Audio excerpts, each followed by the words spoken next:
Coach, what do you think about team's performance tonight?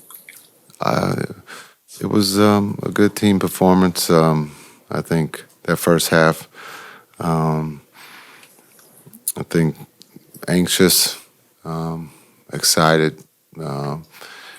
Defensively, we were good. To be able to keep us close there, we had some good looks that just didn't go down for us. But that second half, I think we started on a 22-6 run. I thought Luka, Kai, and Klay being able to pick up full court. We got some deflection steals. Klay got us going there, shooting the ball. But our defense, I thought our defense helped us win this game as much as we scored 120 points. It was a good team win, and we can build from it. We got a lot to learn. How are you guys able to make it tough on Victor?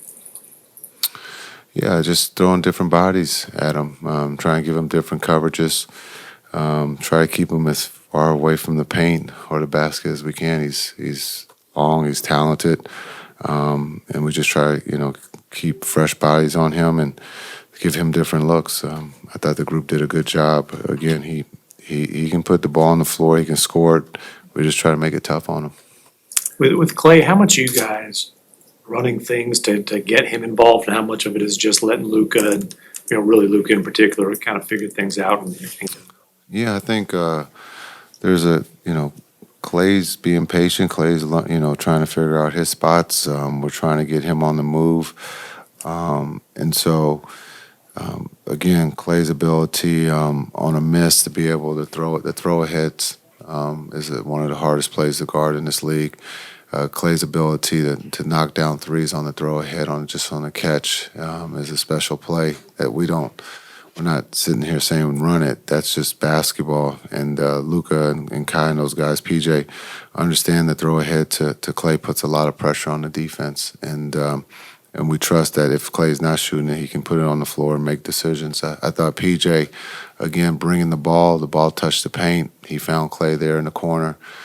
Being able to run to the corners as much as Klay did tonight was a positive and something that we've been working on. Klay also had 7 rebounds, which maybe is an underrated part of his game. And when you're running really a 3-guard set, how key is that to have? You have 2 great rebounding guards, Luka and him. Yeah, I think that's a very good point when you talk about Klay's ability to come back. We've asked him to come back and help rebound. I thought he did an incredible job with that, being able to tip him out, or if not, come up with the defense. But also, one of the things is the offensive rebounds in this league. With the way we were shooting there in the first, there was plenty of offensive rebounds to get, and that gave us another crack at it. So, yes, you can call it a 3-guard lineup, but Luka really is a forward.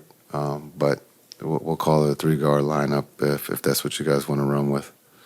Lively had the double-double off the bench. He was able to kind of get in the mid-post, make a lot of decisions. Just how have you seen his decision-making kind of change over the last year or so? Yeah, D-Live, I think, started where he left off last year. The ability, his energy is contagious, and understanding both ends, being able to rim run and protect the rim on the defensive end.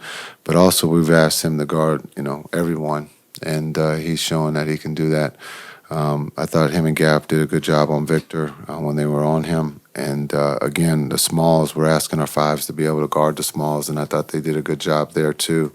But when you look at D-Live's offensive rebounds, being able to give us second opportunities that we were able to capitalize on was big. But I thought that both centers played great, but D-Live's energy was really, really high with that second group. Considering it was Klay's first game and everything he did, not only offensively but rebounding and also playing defense, was that about as good as you could expect him to play? No, the bar is high. He's a future Hall of Famer. I got to see the night where he's perfect from the floor. And I'm just kidding. No, I think we've talked about this in the past. When we get newcomers, our job is to hopefully get their feet settled. And I think you can see his feet are settled, and he's comfortable here, and he's enjoying it. And so, again, his looks, had great looks. He's plus 16 on the floor. We talked about the rebounds, but again, I think we forget that he's a two-way player. and so he can play defense, and you could see that he came up with 3 steals tonight. Coach, also in that second unit, Jaden Hardy, 20 minutes, 11 points. Where do you project him and just see how much he can grow as a point guard, and just talk about the energy he brings to that second unit as well? Yeah, that's a great question and a great name to bring up. I thought Hardy was a big plus for us in that first half. I thought he got everybody kind of to settle down because we couldn't see a 3 go in the hoop until he started to make some for us, and I thought that became contagious. But his energy, his playmaking, as we've talked about preseason, his ability to find the open guy, I thought he did that well tonight too. And so I think he's comfortable with his role.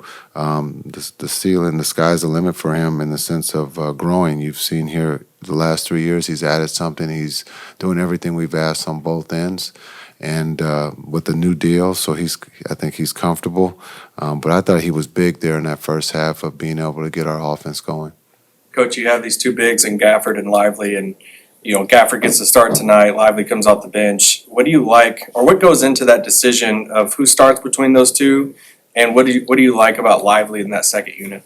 Yeah, I think you can look at the numbers. Last year we made the change, and I think we went 16-2 or 18-2, something like that. You look at the practice that we've had here over the week, both centers on both teams, when you talk about Gaff with the first group and D-Live with the second group, was really, really good. I love that they push each other in practice. They make each other better, and they cheer for one another when we take the floor as the Mavs. And so it's an opportunity to start Gaff here, and we'll look somewhere down the road to start D-Live. But what I love about D-Live coming off the bench is his energy, and that's something that's contagious. And when you look at a team, there's going to be nights when we might be low energy, but D-Live, as we've talked throughout preseason, we plug into him, and guys, recharge or feed off that energy, and he has a big responsibility with that second group. Thanks.